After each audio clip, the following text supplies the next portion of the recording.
అందరికీ నమస్కారం. అమ్మ మాట అమ్మాయి బాట ఛానల్కి స్వాగతం.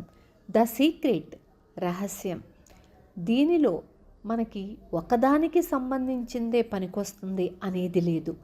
ప్రతి విషయంలోనూ మన జీవన విధానాన్నే కాదు, మనల్ని కూడాను, మన ఇంటిని, మన పరిసరాలను, మన పిల్లల భవిష్యత్తును, ఆఖరికి మన ఇంట్లో పెరిగే మొక్కలను, మన ఇంట్లో పెరిగే జంతువులను, ప్రతి దాన్ని మనకు ఎలా కావాలో మనం అలా మార్చుకోవచ్చు. ఆ శక్తి మనలోనే ఉంది. చివరి వరకు స్కిప్ చేయకుండా వినండి, తప్పకుండా మీకు తెలుస్తుంది అనుకుంటున్నాను. మీరు విన్న తర్వాత లైక్ చేసి షేర్ చేయండి, ఒక చిన్న కామెంట్ కూడా చేయండి. మొదలు పెట్టుకుందామా? 2వ సోపానం, నమ్మండి. మీకు ఆ నిర్దిష్టమైన బరువు వస్తుందని, అది అప్పటికే వచ్చేసిందని మీరు నమ్మాలి. మీకున్నది ఆ నిర్దిష్టమైన బరువేనని మీరు ఊహించాలి, నటించాలి, నమ్మినట్లుగా మీ చేతల్లో చూపాలి. ఆ నిర్దిష్టమైన బరువును మీరు పొందుతున్నట్లుగా చూడాలి. మీరనుకునే నిర్దిష్టమైన బరువును రాసుకొని బరువు చూసుకునే మెషిన్ మీద ఉంచుకోండి. అయితే మీ బరువు మాత్రం చూసుకోకండి. మీ ఆలోచనలు, మాటలు, చేతల్లో మీరు కోరుకునే దానికి విరుద్ధంగా ఉండకండి. ఇప్పుడన్నీ బరువుకు అనువైన బట్టలు కొనండి. కొనబోయే దుస్తులపై నమ్మకం ఉంచి వాటిపై దృష్టిని కేంద్రీకరించండి. నిర్దిష్టమైన బరువును ఆకర్షించటం అంటే ప్రపంచపు కేటలాగ్లో నుంచి ఒక ఆర్డర్ జారీ చేయడంతో సమానం. మీరు కేటలాగు ద్వారా చూస్తారు, నిర్దిష్టమైన బరువును ఎంపిక చేసుకుంటారు, ఆర్డర్ వేస్తారు. అది మీకు బట్వాడా అవుతుంది. మీరు అనుకున్న నిర్దిష్టమైన బరువు గల వారిని చూసినప్పుడు వారిని అభిమానించి లోపల ప్రశంసించటం మీ అలవాటుగా చేసుకోండి. అటువంటి వారి కోసం చూసి వారిని అభిమానించే అనుభూతులను సొంతం చేసుకోండి. మీ అనుభూతుల్ని ఆహ్వానిస్తూ ఉండండి. ఒకవేళ లావుగా ఉన్నవారు మీకు కనిపిస్తే వాళ్లను పరిశీలించకండి. వెంటనే మీ మనసులో నిర్దిష్టమైన దేహాకృతికి సంబంధించిన మీ చిత్రాన్ని గుర్తు తెచ్చుకోండి. ఆ అనుభూతికి లోనవ్వండి. 3వ సోపానం, అందుకోండి. మీరు మంచి అనుభూతికి లోనవ్వాలి. మీ గురించి మీరు మంచి అనుభూతికి లోనవ్వాలి. ఇది చాలా ముఖ్యం. ఎందువల్ల అంటే ఇప్పుడు మీరు మీ శరీరం గురించి చెడ్డగా అనుకుంటే మీ నిర్దిష్టమైన బరువును ఆకర్షించలేరు. మీ శరీరం గురించి మీరు చెడ్డగా అనుకుంటే అదొక శక్తివంతమైన అనుభూతి. కాబట్టి మీ శరీరానికి సంబంధించిన ఆ చెడు అనుభూతే ఆకర్షణగా కొనసాగుతుంది. మీరు మీ శరీరాన్ని విమర్శించుకుంటూ దాన్ని తప్పుపడుతూ ఉంటే నిజానికి మీరు బరువు పెరుగుతూనే ఉంటారు. మీ శరీరంలోని ప్రతి చదరపు అంగుళాన్ని ప్రశంసిస్తూ అది వర్ధిల్లాలని కోరుకోండి. మీకు సంబంధించిన అన్ని నిర్దిష్టమైన అంశాల గురించి ఆలోచిస్తూ ఉండండి. మీరు నిర్దిష్టమైన ఆలోచనలే ఆలోచిస్తూ ఉంటే, మీ గురించి అంతా మంచిగా అనుకుంటూ ఉంటే, మీరు నిర్దిష్టమైన బరువుకు సంబంధించిన ఫ్రీక్వెన్సీలో ఉంటారు. ఆ విధంగా నిర్దిష్టతను మీరు ఆహ్వానిస్తారు.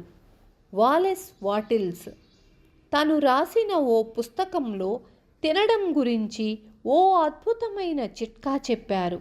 అదేమిటంటే, మీరు తింటున్నప్పుడు దృష్టిని పూర్తిగా ఆహారాన్ని నమలడంపైనే కేంద్రీకరించమని సలహా చెప్పారు. మీ మనసును శ్రద్ధగా ఆహారాన్ని తినే అనుభవంపైనే లగ్నం చెయ్యాలి. మరే ఇతర విషయాల గురించి ఆలోచించకూడదు. నోరు ఆహారాన్ని నమిలి మింగడం, ఆ అనుభూతులనే శరీరం అనుభవించాలి. ఈసారి మీరు తింటున్నప్పుడు అలా ప్రయత్నించి చూడండి. మీరు తింటున్నప్పుడు మనసు, శరీరము పూర్తిగా ఆహారంపైనే లగ్నమైనప్పుడు ఆ ఆహారం రుచి ప్రగాఢంగాను విశేషంగాను ఉంటుంది.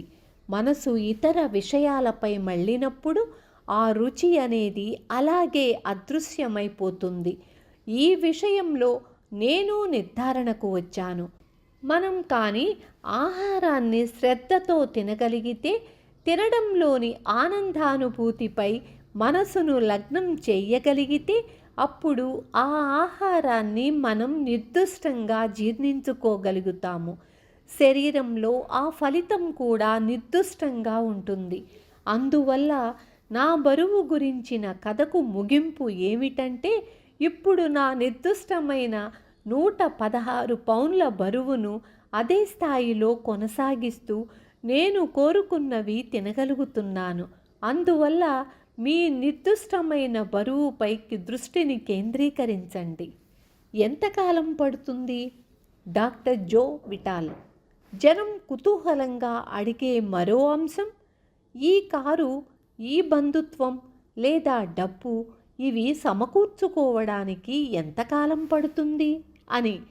అందుకు 30 నిమిషాలు లేదా 3 రోజులో లేదా 30 రోజులో పడుతుందని చెప్పడానికి నా దగ్గర రూల్ బుక్ లాంటిది ఏదీ లేదు. ఇది ప్రపంచానికి మీకు ఉన్న అనుసంధానానికి సంబంధించిన విషయం. కాలం అనేది కేవలం ఓ భ్రమ. ఆ సంగతి ఐన్స్టీన్ మనకు చెప్పారు. ఇది మీరు మొదటిసారిగా విని ఉంటే బుర్రకెక్కించుకోవడం కాస్త కఠినంగానే ఉంటుంది. ఎందుకంటే ఒక సంఘటన తరువాత ఒకటి జరగడం అనేది మీరు చూస్తూనే ఉన్నారు. క్వాంటం భౌతిక శాస్త్రవేత్తలు ఐన్స్టీన్ మనకు చెప్పేదేమిటంటే, జరిగే ప్రతిదీ ఒకే సమయంలో జరుగుతుందని. మీరు సమయం అనేది లేదని అర్థం చేసుకుంటే, ఆ భావనను మీరు అంగీకరిస్తే, భవిష్యత్తులో మీరు ఏం కావాలని కోరుకుంటారో అది ఇదివరకే ఉండడాన్ని చూస్తారు. ప్రతిదీ ఒకే సమయంలో కానీ జరుగుతూ ఉంటే, అప్పుడు సమానాంతర విషయంగా మీకు అనిపించేది మీరు కోరుకున్నది ఇంతకు ముందే ఉందని. ప్రపంచానికి మీరు కోరుకునేది కల్పించడానికి సమయం అవసరం లేదు. మీరు ఆలస్యమని అనుకునేది మీరు నమ్మడం, తెలుసుకోవడం, ఇంతకు ముందే అది మీ వద్ద ఉందనే అనుభూతిని పొందడంలో చేసే ఆలస్యం. మీరు కోరుకునే ఫ్రీక్వెన్సీని బట్టే దాన్ని పొందడం ఆధారపడి ఉంటుంది. మీరు ఆ ఫ్రీక్వెన్సీలోనే ఉంటే అప్పుడు మీరు కోరుకున్నది మీ ముందుకు వస్తుంది. విన్నారు కదా? ఎలా అనిపించింది? అర్థమైందా మీకు? కొంచెం కష్టంగానే అనిపించవచ్చు, కొంతమందికి తేలిగ్గా కూడా అనిపించవచ్చు. ఇది మనం జాగ్రత్తగా చదివి అర్థం చేసుకోవటంలో ఉంటుంది. తప్పకుండా మీకు అర్థమవుతుంది. మీరందరూ దీన్ని పొందగలుగుతారు అనే నమ్మకం నాకుంది. అందరూ, ప్రతి ఒక్కళ్ళు మన జీవితాన్ని, మన మనస్సును కంట్రోల్లో చేసుకుని మనం పొందాము అన్న భావనలో ఉంటే తప్పకుండా మనం అన్నిటినీ పొందుతాం. మన పిల్లల్ని, భవిష్యత్తును కూడా మనమే తీర్చిదిద్దుతాం. రేపు మళ్ళీ కలుసుకుందాం.